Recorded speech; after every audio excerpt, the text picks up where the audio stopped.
Happy Hanukkah! Hanukkah Sameach, 5th day of Hanukkah, lighting those candles.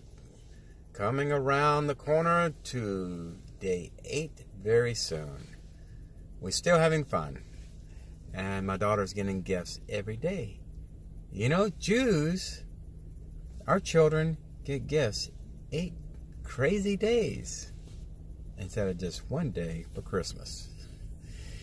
Anyway, this video session wants to celebrate our rich Jewish history again.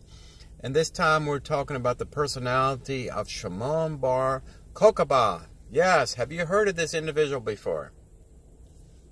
I don't hear anything, so I'm going to talk about it. Yes, this individual lived right in the time between the Second Temple's destruction in 70 CE and the final destruction of Yerushalyim in 135 CE. And I've talked about those dates a little bit. You know, Israel has been known to have its own share of false messiahs. Okay? Judah Maccabee never said he was the Messiah, even though historians said today he could have met those minimum requirements.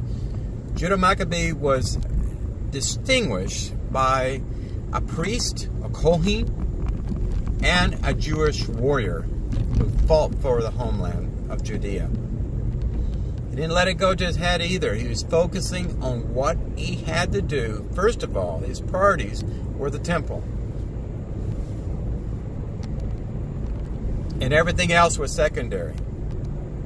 Freeing the homeland of Judea and abroad were secondary importance, but the temple, the desecration of the temple, was his main concern.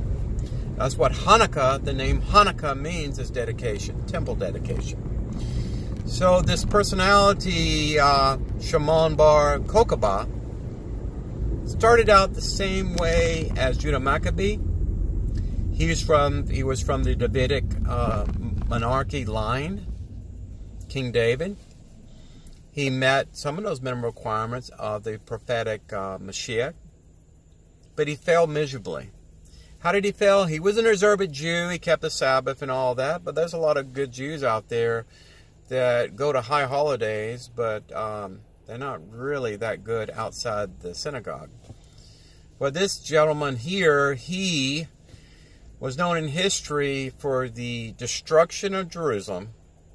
He was known in history for the expulsion of the Jews and the massacre of Jews.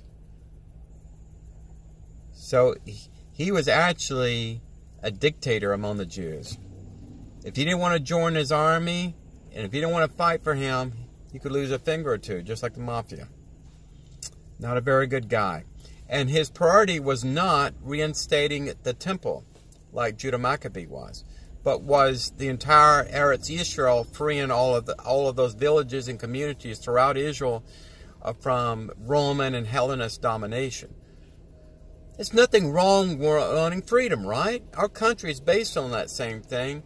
But if your priorities were screwed askew, per se, screwed up, then how do you expect God to even help you?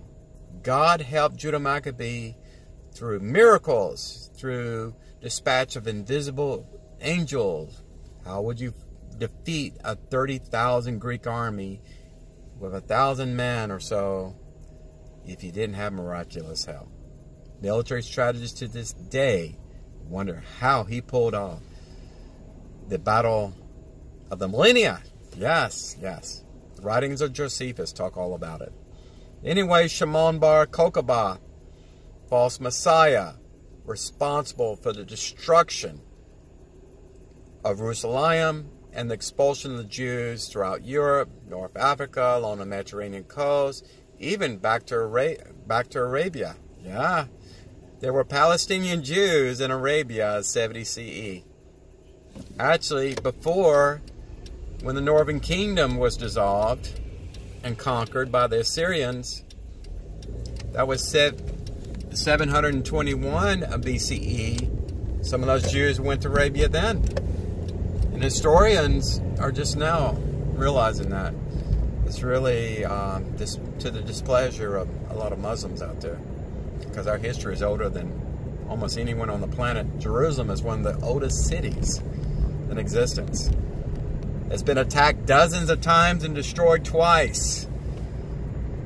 Jews never forget, though. We should always remember our history, what has happened and why it happened.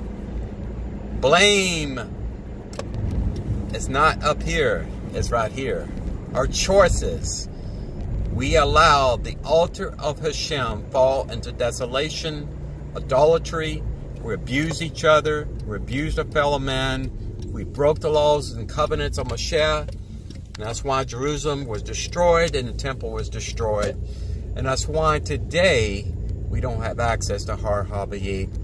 So our Hanukkah menorah is on the other side of the wall, the Kotel, not on Temple Mount. Shalom Aleichem. God bless all my brothers and sisters in Israel. My criticisms are not against you. It's against the government that's not by the people, because you don't have a written constitution. Go figure that. If I wasn't so old, I would go there and join the IDF and fight for that country. Anyway, take care. Bye-bye.